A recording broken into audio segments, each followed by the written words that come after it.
Bueno, seguimos nuestra clase de evangelización para tiempos nuevos, recuperando nuevamente nuestra dinámica de ese desafío que tenemos de anunciar el reino, pero no de cualquier manera. Cada día tiene desafíos nuevos, tiempos de mucho fruto, tiempos de pandemia, tiempos de virtualidad, tiempos de presencialidad, tiempos de salud, tiempos de enfermedad. Esos son los tiempos. Y hoy vamos a hablar un poquito de la catequesis dentro de este espacio de evangelizar en tiempos nuevos. La evangelización es el anuncio del reino. Y ese anuncio del reino se da primero a través del querigma, a través del anuncio de la muerte y la resurrección, que no es otra cosa que la expresión del amor de Dios, es enamorar a la persona de la persona de Jesús, es lograr que todos conozcan, amen y sigan a Jesús. Pero ese encuentro con Jesús requiere una formación, y esa formación es la catequesis. Nosotros dentro de la evangelización decimos que animamos el corazón del discípulo, pero ese corazón del discípulo necesita ser formado, necesita ser sólido, necesita ser fundamentado, necesita ser instruido, necesita crecer, necesita edificar. Y entonces ahí es donde entra el papel, la catequesis.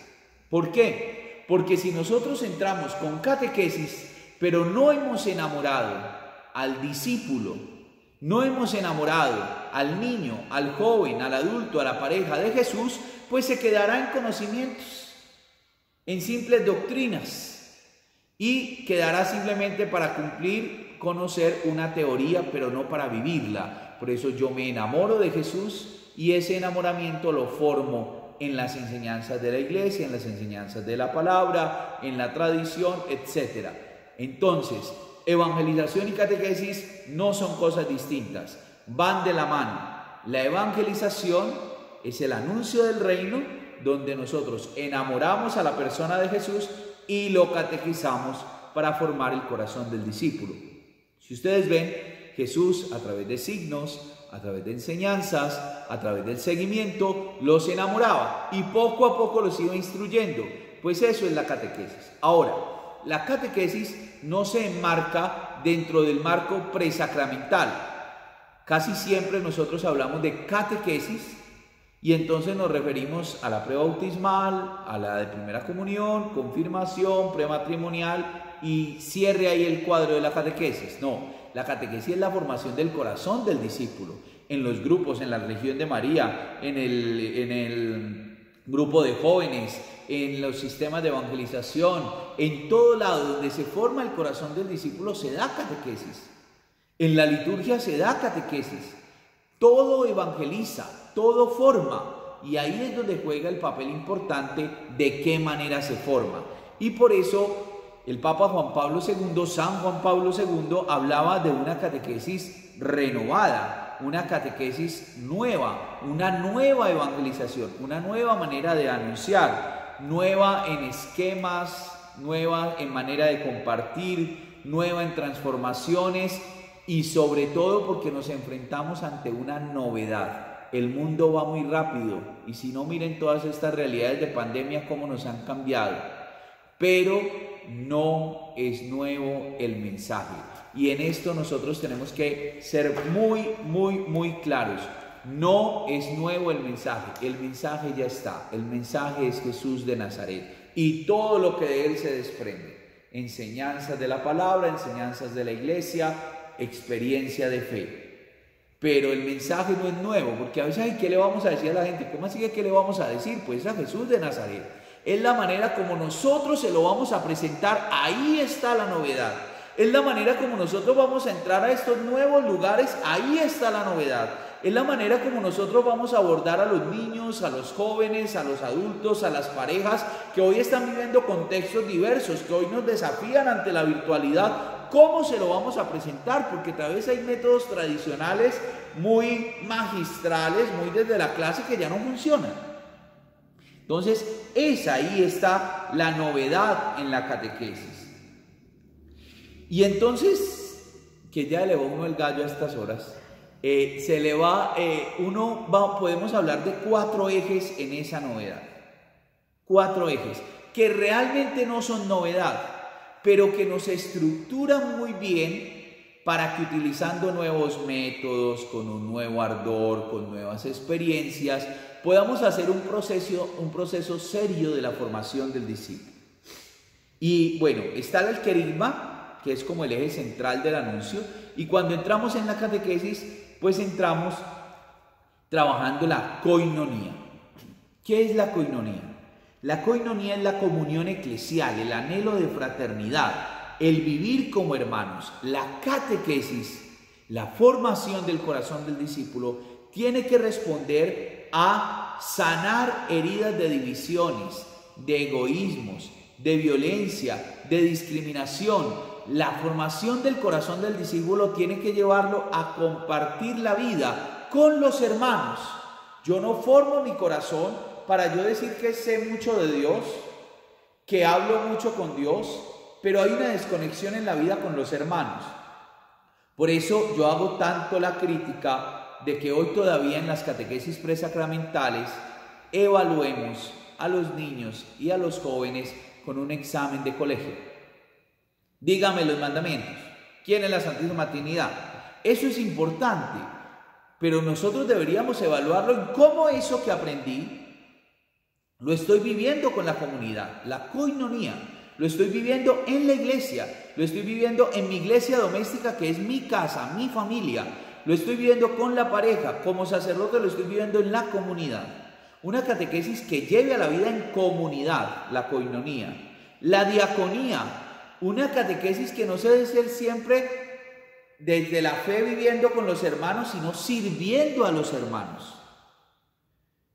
Ahí yo pienso que nosotros en la evangelización estamos fallando, porque si es verdad que en la iglesia servimos mucho, y quizá la iglesia es uno de las figuras a nivel social que más sirve a la humanidad, desde los pobres, desde la educación, desde la reconciliación, desde todo aspecto, también es verdad que ese servicio, si está desconectado de la evangelización, será un servicio simplemente para el ego, para la satisfacción personal, o simplemente para ayudar y ya. Uno se tiene que sentir instrumento de Jesús. Y hay algo clave. Al final de la vida, ningún profesor da el examen, las preguntas del examen final. Jesús sí lo dio, y lo dio en Mateo 25. ¿Qué te van a preguntar allá en el cielo? Porque tuve hambre y me diste de comer, tuve sed y me diste de beber, estuve desnudo y me vestiste. ¿Qué hiciste con los hermanos? ¿Cómo les serviste? ¿Cómo hiciste esa diaconía? ¿Cómo saliste de ese individualismo para servir al otro? Entonces tú podrías decir, entonces ¿para qué voy a misa? ¿Para qué me formo en el CAE? ¿Para qué hago el rosario? ¿Para qué hago una catequesis? Si en última lo que me van a pedir son obras. Pero cuidado, porque es que si tú no vas a la Eucaristía, no oras, no lees la palabra, no te formas como discípulo, no vives en comunidad, tus obras serán fruto de tu razón y de tu entusiasmo, no serán fruto de tu encuentro con Dios. Ahí es donde está la clave entre la vida querigmática, la koinonía, la vida en comunidad, la vida de fe y la diaconía, el servicio. La diaconía debe ser fruto de mi formación del corazón del discípulo, es decir, cada vez humildemente me siento instrumento de Dios para servir a los hermanos. Ora et labora, orando y trabajando. La tercera es la martiria o martiría, que dicen otros. Aquí hablamos de la visión profética del mensaje del querigma, del primer anuncio, de la catequesis, de la formación continua. Es que creer en Jesús, vivir a Jesús, compartir a Jesús y servir a Jesús nos debe implicar en la vida todo un reto. Todo un reto que va a implicar profecía, que va a implicar desafíos, que va a implicar renuncias, que va a implicar incomodidad, implica muchísimas cosas. Formar el corazón del discípulo requiere reestructurar, transformar, mirar que no estoy haciendo bien, cómo puedo ayudar a transformar el mundo. Y ustedes saben, y lo tenemos el ejemplo, que aquellos que han querido anunciar a Jesús a veces implica incluso persecución en la propia casa. Somos unos aburridos. ¿Por qué? Porque hemos mostrado a Jesús aburrido, porque lo hemos dejado encerrado en doctrinas y no le hemos hecho vida. Pero es que como hacerlo vida implica un desafío, implica una incomodidad, implica un tiempo. Miren que la virtualidad nos ha acomodado tanto que ya hoy la gente se está mandando cariños virtuales, abrazos virtuales, todo virtual. Ay, no, mejor reunámonos por aquí. A mí me ha pasado. No, mejor hagamos la reunión virtual para no tener que ir hasta allá. Ah, que nos estamos cuidando. Sí, nos estamos cuidando, pero ¿y cómo nosotros nos estamos desajustando? Ejemplos tan sencillos de la vida que van entrando en la profundidad de la existencia y sobre todo de la evangelización.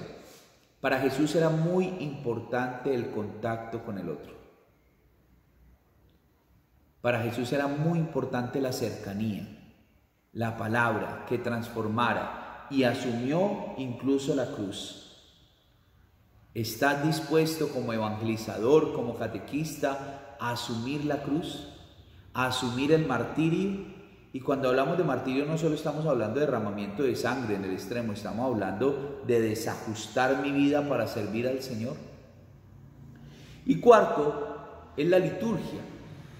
La liturgia no son simples símbolos, ritos y demás. La liturgia es la respuesta celebrativa a el amor de Dios. Es la manera como nosotros celebramos esa fe que hemos recibido y que formamos. Lastimosamente nosotros iniciamos por la liturgia, entonces las celebraciones litúrgicas, además de exposiciones del Santísimo, misas y demás, se nos volvió un punto más del programa. Entonces tú quieres a alguien enamorarlo de Jesús y lo primero que haces es invitarlo a misa. No. Qué rico si viene a misa, maravilloso, qué rico si hace el rosario, espectacular, pero no. La liturgia la debemos ver como la celebración de la fe que recibo. Padre, entonces no lo invito a misa. No, invítalo. Pero esa no es la manera de evangelizarlo. Tenemos que llevarlo a que celebren. Y en la catequesis lo vemos. A veces cuando ponemos la misa como una obligación, entonces los muchachos van solo porque hay que chulear la asistencia de la misa. Pero yo, ¿por qué mejor no los enamoro de Jesús con el que se van a encontrar en la misa y al que van a celebrar en la misa? Y entonces nos preparamos para celebrar bien la liturgia, para no hacer misas de cumplimiento los domingos y angustiarnos porque no fui a misa un domingo, sino que mi angustia es porque no puse a Dios el primero en mi vida, porque no me encontré con la persona que amo, que es Jesús, Eucaristía. Ahí el concepto cambia un poco, pero la catequesis nos debe llevar a la celebración de la fe. Una fe que se enamora, una fe que vive en comunidad, una fe que se forma al servicio de los hermanos en la diaconía, una fe que se sacrifica en la martiria, pero una fe que también se celebra y que siente gozo y que siente presencia, y eso está en la liturgia. Entonces, la catequesis, dentro de todo el contexto de evangelización, requiere verdaderos creyentes, verdaderos laicos como ustedes, comprometidos en la formación del corazón del discípulo. Pero para formar al otro me debo formar yo. Muchas veces nosotros queremos hacer mucho en la iglesia y creo que con 3 cursitos, con 3 años en el CAE, con un cursito que hice de catequesis a distancia hace 1000 años, ya estoy formado. La formación es permanente. El catequista siempre debe estar formándose, renovando, actualizando, para poder llegar al corazón, para poder ir descubriendo los nuevos desafíos que va encontrando.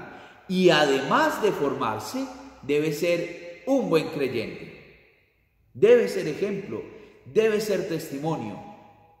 porque no se trata simplemente de contar, aún en medio de nuestra debilidad, se trata también de vivir. Implica la catequesis una verdadera conversión.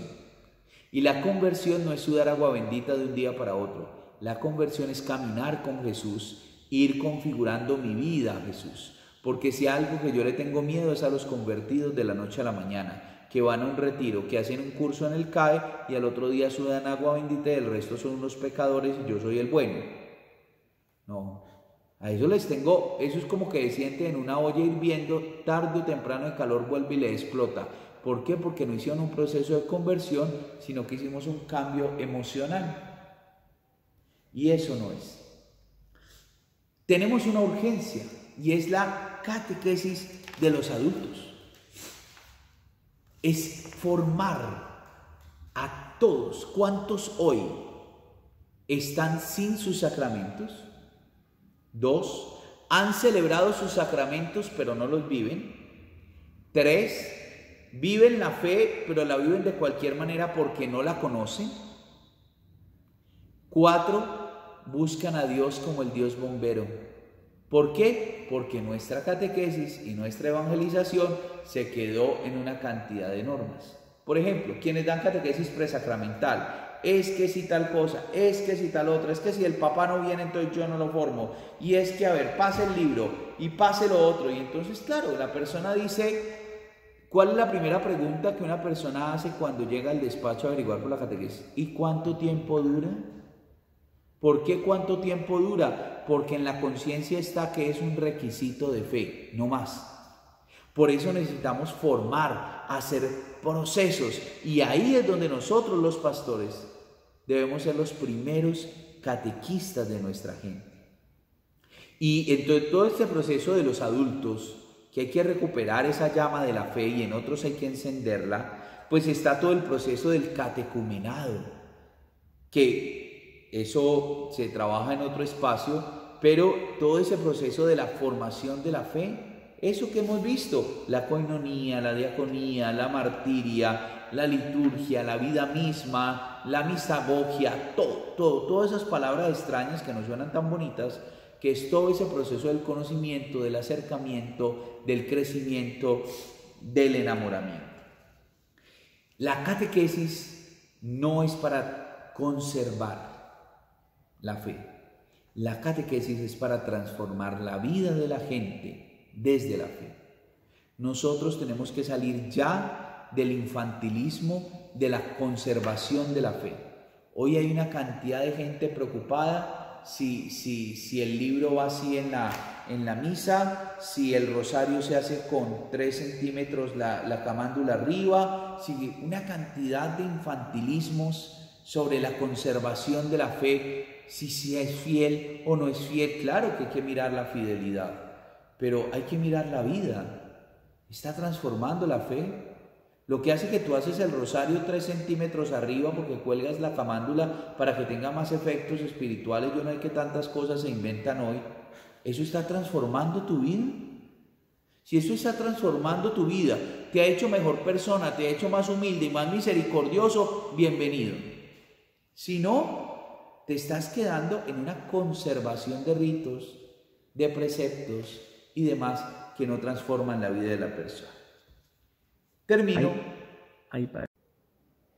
Vamos cerrando este espacio de evangelización para tiempos nuevos con es el tiempo de los laicos, es el tiempo de ustedes, es el tiempo de los bautizados, es el tiempo de salir de los esquemas de la clericalización de la que tanto habla el Papa Francisco, donde todo lo hacemos los curas, para los sacerdotes sin dejar de hacer lo que nos corresponde, apoyarnos en ustedes y que ustedes se apoyen en nosotros. En últimas, que evangelicemos como iglesia, donde tenemos ministerios especiales, ministerio ordenado, ministerios de consagración, pero donde todos tenemos la responsabilidad de evangelizar.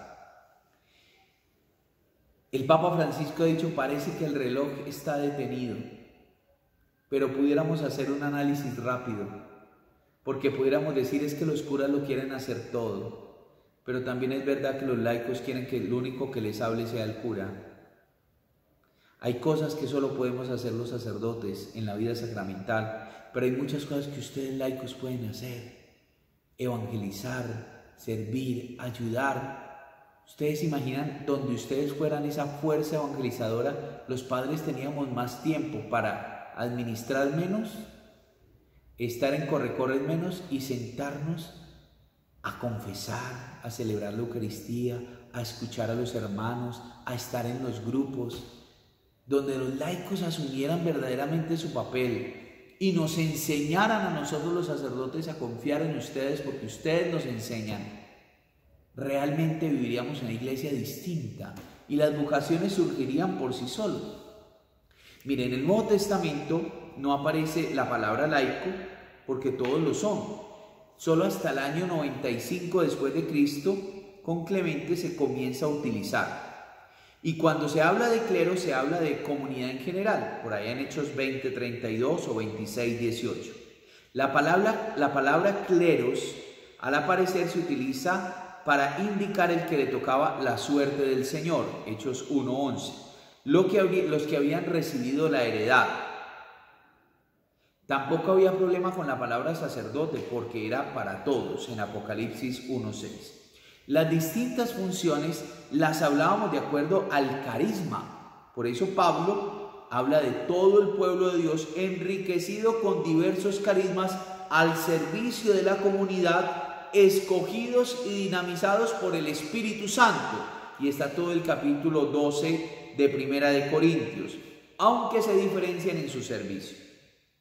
En la primera comunidad cristiana era natural el compromiso activo de todos los miembros en la evangelización.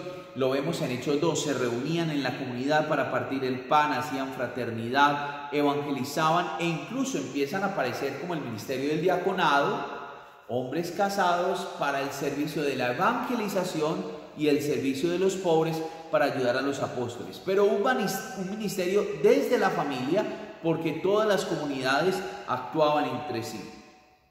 A finales del siglo XIX y primera mitad del siglo XX fue muy importante empezar a pensar de nuevo en la recuperación del sacerdocio común que todos recibimos en el bautismo.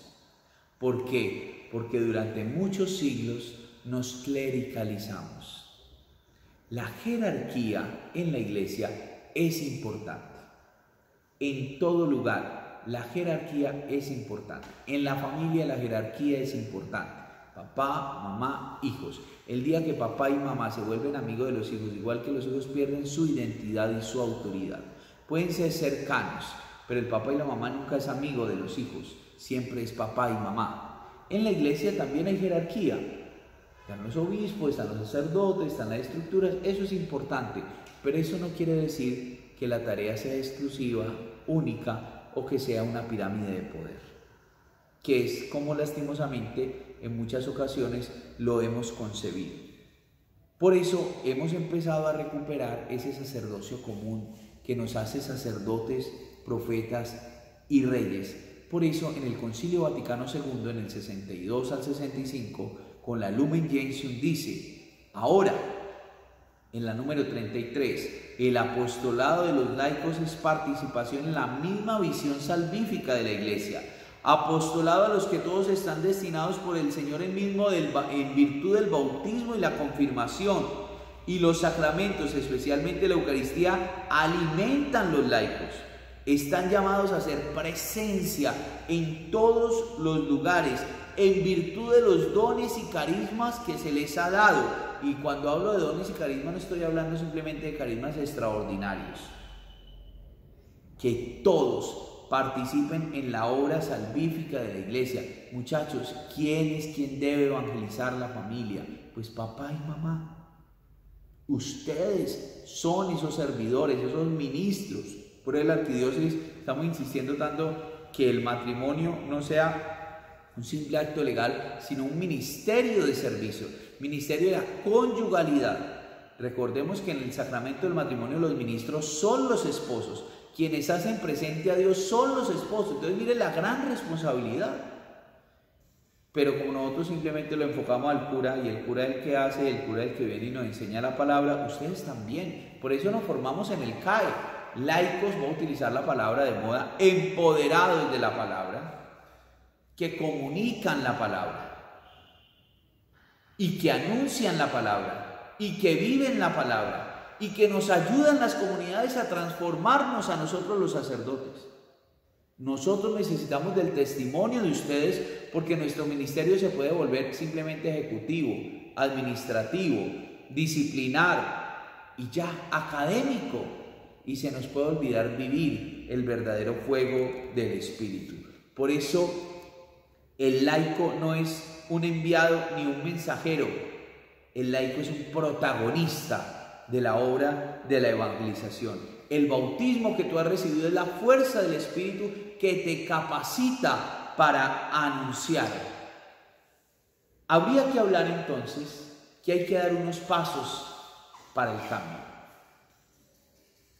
Unas líneas de acción que nos ayuden a pensar cómo poder poner en protagonismo de ustedes, de ese bautismo. Y lo primero es permitir que asuman libres iniciativas. En los países, no menos que en otros, se debe asumir la tarea de la renovación todo el tiempo. Pues nosotros también en la iglesia tenemos que abrir espacios y ustedes se abran espacios. Pasa que a veces los clérigos, los sacerdotes, nos laicizamos, nos volvemos un laico más, y los laicos se clericalizan. A veces se creen los dueños de las parroquias. Entonces empieza el conflicto entre el grupo de señoras y el grupo de jóvenes, o el grupo de retiros, porque es que si llegó este grupo, llegó a invadirme, y entonces, no, todos tenemos nuestro papel, y tenemos que permitir que asuman libres iniciativas, den ideas, no esperen a que todos se los den. Segundo, reconocer la igualdad y la dignidad, la acción entre los consagrados y los laicos. Todos somos iguales, todos somos bautizados al servicio de la iglesia, algunos con un ministerio especial, pero todos somos iguales, ninguno es más que otro. Cristo nos hace igual a todos, con ministerios especiales. Ojo, los laicos que creen curas y los curas que creen laicos. Evitar la clericalización es pensar que los padres, los sacerdotes y los religiosos son los que tienen el poder y son los que tienen que hacer todo. 4. Seguir insistiendo en la corresponsabilidad y la comunión. Esto no es responsabilidad de uno ni de unos, es responsabilidad de todos, donde Cristo es la piedra angular. 5. Superar el infantilismo laical. Los fieles y más precisamente los laicos se encuentran en la línea más avanzada de la vida de la iglesia, por eso son un principio vital, pertenecen a la iglesia, son iglesia, somos iglesia. Es decir, tengo que tener un sentido de pertenencia por la iglesia. 6. Seguir profundizando la teología del bautismo. Es que a veces no es que la gente no quiera, es que no sabe, es que no conoce. Y ahí es donde ustedes, queridos laicos que se están formando, tienen que ayudarle a entrar en conciencia a las personas de la importancia de su papel en la vida de la iglesia y en la vida de la evangelización. Para terminar, ¿cómo logramos eso? Con formación, hay que formarse. El laico no puede quedarse con la humildad del domingo nomás, hay que formarse y hay que buscar espacios virtuales, presenciales, empezar además a encontrar cuál es el carisma que el Señor me ha dado para poner al servicio de la comunidad. Respetar los espacios, cada uno en su ministerio, cada uno en su carisma. No lo podemos hacer todo ni criticarlo todo. Cada uno va encontrando dónde el Señor le ha puesto para servir y permitir que los otros sirvan y que también tengan iniciativas. Todo vale, los carismáticos valen, los que les gusta la Eucaristía más calmada valen, los que les gusta evangelizar a través del canto valen, los que les gusta evangelizar a través de otro tipo de ejercicios vale, todo vale. En todo Jesús permea el corazón. Con estructuras de parroquia donde todos participemos, con consejos pastorales, donde hay una cabeza, seguramente en un grupo, un coordinador, pero donde todos nos apoyamos, y seguir promoviendo los carismas y ministerios. Y de esa manera, si nosotros en la iglesia tenemos un protagonismo, seremos protagonistas en la sociedad y tendremos una dimensión social distinta en la vida. Ya no nos verán como la iglesia de estructura jerárquica que manda normas, leyes morales y éticas, sino como verán como una iglesia servidora, una iglesia que permea, una iglesia que da amor, una iglesia que vive en comunidad, no más grupos de catequistas, ministros de la Eucaristía, delegados de no sé qué, peleando entre sí, sino convivir. ¿Cómo quiere que haya paz en el mundo si donde vivimos el amor vivimos agarrados? Entonces es el papel de ustedes, queridos laicos, es la hora de ustedes, los necesitamos. Necesitamos que nos evangelicen también a nosotros los sacerdotes. Todos somos iguales, pero nadie es mensajero de nadie. Todo es protagonista, todo el mundo es protagonista en el ministerio o en el carisma que el Señor te ha dado y has puesto al servicio de la comunidad. Así que miremos, ¿cuál es mi papel hoy? Preguntas que nos queden. ¿Cuál es mi papel dentro de la iglesia? ¿Cuál está siendo mi papel dentro de mi trabajo? Mi papel cristiano, cuáles son los dones y carismas que tengo y de qué manera yo me voy a comprometer al servicio de Jesús para lograr tener un impacto en la sociedad. Si no tenemos una iglesia unida, difícilmente vamos a impactar la humanidad unida.